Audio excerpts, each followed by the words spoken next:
Kasus penjualan Pulau Malamber di Kepulauan Bala-Balakan, Kabupaten Mamuju, Sulawesi Barat menjadi isu yang hangat diperbincangkan masyarakat hingga tingkat nasional. Kurangnya perhatian dari unsur terkait daerah ini dinilai membuka jalan terjadinya transaksi jual beli pulau perbatasan Sulbar Kaltim ini. Kasus pembelian salah satu pulau di gugus Kepulauan Bala-Balakang menjadi perhatian publik pasca pengakuan Camat Kepulauan Bala-Balakang Juara yang menyatakan Pulau Malamber dijual seorang oknum warga di Mamuju bernama Raja dengan harga 2 miliar rupiah.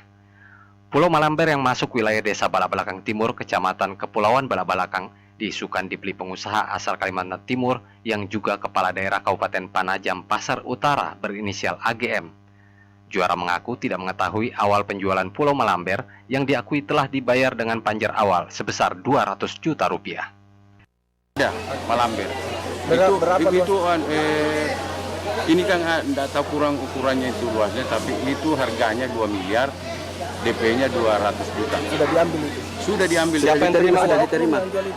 Ada oknum yang jual? Ya ada. Disampaikan Apa namanya? Bapak Asisten Di satu Sumare Bapak ada Nasir namanya Raja. untuk menghadap ke Bapak. Saya sudah ambil anunya, supradinya. Ada 2 supradi karena ada 20 di dalam, termasuk Malamber kecil, itulah untuk tempat penangkaran penyu. Raja, warga yang disebut-sebut sebagai oknum penjual Pulau Malamber ini akhirnya angkat bicara. Ia menolak jika dituduh menjual pulau. Ia hanya menjual sebidang tanah warisan orang tuanya seluas 6 hektar, terletak di Pulau Malamber, Dusun Pulau Lamudaan, Desa Bala-Balakang Timur, Kecamatan Kepulauan Bala-Balakang. Penjualan terjadi sekitar bulan Februari 2020 di salah satu tempat di Kalimantan Timur dengan tanda jadi sebesar 200 juta rupiah kepada seorang asal Kaltim bernama Sahalu. Di kediamannya di Desa Sumare, Simboro, Mamuju, Raja mengaku memiliki dokumen kepemilikan tanah dan 2 sporadik atas namanya. Ia juga membayar pajak setiap tahun sebesar Rp300.000 sejak tahun 2015. Dalam sporadik pertanggal 7 Januari 2016 disebutkan, tanah tersebut diperoleh sebagai warisan dari orang tuanya bernama Baso Puanga Imaju tahun 1983 dengan luas 22.575 meter persegi. Pulau atau tidak? Saya tidak menjual pulau, tapi lokasi kebun kuduat sama kelapa. Ada surat-suratnya, Pak? Ada, ada semua. Ada semua. Jadi tidak benar itu kita menjual? Tidak benar. Dan surat-suratnya. Sudah diambil sama belum, ini artinya belum terjual juga di Pak karena belum diambil suratnya oleh yang pembelinya itu. Belum diambil. Polresta Mamuju sendiri terus mendalami kasus jual beli Pulau Malamber ini.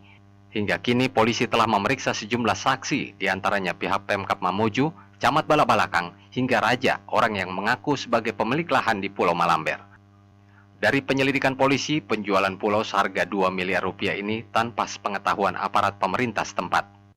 Kita akan cari tahu sampai sejauh mana, karena dalam kesempatan ini pula ada beberapa literatur perundang-undangan yang kita baca supaya hal ini bisa dapat membuat terang apakah memang ada unsur tindak pidananya atau tidak, karena sampai saat sekarang ini kami masih melakukan proses penyelidikan. Nanti di dalam proses penyelidikan ini, jikalau memang kami dapatkan bahwa ada beberapa alat bukti yang sah dan terpenuhi unsur pidananya untuk kita ajukan di aturan undang-undang yang ada, maka kita akan melakukan gelar perkara terlebih dahulu untuk dapat atau tidaknya dinaikkan di proses penyidikan.